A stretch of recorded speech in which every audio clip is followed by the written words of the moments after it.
Jessore board 2025-এ বলছে যে চিত্র 1 এবং চিত্র 2 এর শতক সারণী দেখাও। চিত্র 1 কি? আমরা আগে গেটগুলা শনাক্ত করি। চিত্র 1 হচ্ছে অর গেট, আর চিত্র 2 হচ্ছে নট গেট। তাহলে অর গেট এবং নট গেটের কি করতে হবে আমাদের? অর গেট এবং নট গেটের ট্রুথ টেবিল করতে হবে।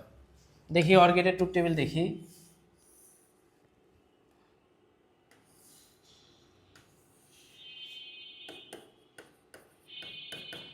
ইনপুট, আউটপুট,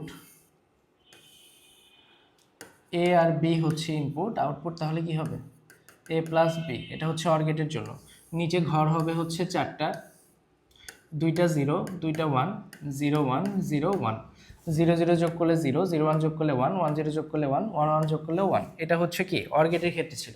এখন যদি আমরা নট গেটের ট্রুথ টেবিল দেখি, নট গেটের ক্ষেত্রে খুবই সহজ। এটা কি হয়? একটাই ইনপুট হয় এবং একটাই কি আউটপুট হয়। ইনপুট যদি হয় হচ্ছে এ, আউটপুট হয় হচ্ছে এ বার, 0 1 হয়, এবার হবে তার উল্টা 1 0।